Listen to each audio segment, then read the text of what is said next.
This video we're gonna talk about craniosynostosis. So first thing is definition and etiology, epidemiology, pathophysiology, symptoms, and treatment. So what is craniosynostosis? By definition, craniosynostosis is a misshapen baby's head at birth. This happens when the suture joint fuses prematurely, restricting brain and skull growth. Causes are still largely unknown, but genes and environmental condition can be attributed to the cause of this condition. Next up is the epidemiology of craniosynostosis. In the most recent study done in 2019, it shows that there's 84,665 children born with craniosynostosis worldwide, and amongst them there are 72,857 which were non-syndromic. For the overall birth prevalence counted from the data that has been collected, it could be calculated that roughly from 10,000 of live birth there are 5.9 cases of craniosynostosis, and about 88% of them, or 5.2 cases per 10,000 live birth, are non-syndromic craniosynostosis. Now, let's move on to the pathophysiology of craniosynostosis. The key player in craniosynostosis development is the cranial structures, the fibrocellular structures that connect the cranial bones at the osteogenic edges and allow the skull to grow in coordination with the expansion of the developing brain. In the case of craniosynostosis, the suture closes early, leaving no room for the skull to grow perpendicular to the suture. Thus, the skull will grow parallel to it.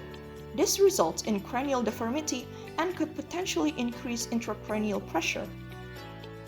There are four major parts of the cranial sutures: sagittal, metopic, coronals, and lambdoid. And defects in each of their development could lead to craniosynostosis. First of all, sagittal craniosynostosis leads to the formation of a long and narrow head, which is also known as scaphocephaly or dolichocephaly. Next is metopic craniosynostosis that results in the formation of a pointed and narrow forehead with a triangular shape when observed from above, therefore it is also referred to as trigonocephaly. Moving on, there are two types of coronal craniosynostosis: unilateral coronal craniosynostosis and bilateral coronal craniosynostosis. Let's start with unilateral coronal craniosynostosis first.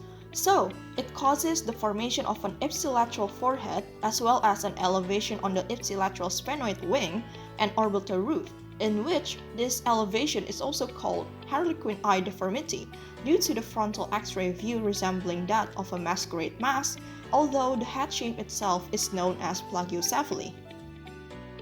In contrast, bilateral coronal craniosynostosis leads to the formation of a short and wide head that is referred to as brachycephaly. Lastly, lambdoid craniocephaly, specifically unilateral lambdoid craniosynostosis, results in the flattening of the ipsilateral occipital due to the displacement of the ipsilateral ear, or perhaps also the forehead, leading to the formation of a trapezoid head, known as posterior plagiocephaly. But this type of craniosynostosis is a rare occurrence. The signs of craniosynostosis are usually noticeable at birth, but they become more and more apparent during the first few months of the baby's development.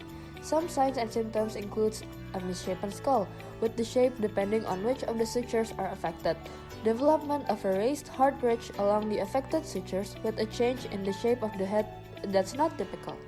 Doctors identify craniosynostosis with two exams. The first one is a physical exam. The doctor will feel the baby's head for hard edges along the sutures and unusual soft spots. And then, the doctor usually requests one or more tests to help confirm the diagnosis. For example, it uses a special X-ray test, such as CT or CAT scan, which shows the detail of the skull and brain, whether the certain sutures are closed and how the brain is growing. The main goal of craniosynostosis treatment is to provide sufficient space for the infant brain so it can develop normally. There are two factors that will determine the craniosynostosis treatment. The first is age. The optimal period for the operations to be effective is around between 6 and 12 months old, also when the intracranial pressure has not increased. Besides age, craniosynostosis types also influence the treatment. Different types may require different treatment. In plagiocephaly type cases, they do not require any special treatments. Normally, remodeling helmet is already sufficient to fix their bone growth. Meanwhile, for the other types, it still needs either endoscope or open surgery treatment. For babies below 6 months, endoscopic treatment is more preferable. When they are below 6 months, the cranial bones part is still more flexible and easier to manipulate by endoscope. After the endoscopic treatment, it still needs a post-operative tools, which is remodeling helmet to keep the normal growth. Children older than 6 months old need to take open surgery as the endoscope will no longer work on them. It is also more effective for complex or syndromic synostosis patients.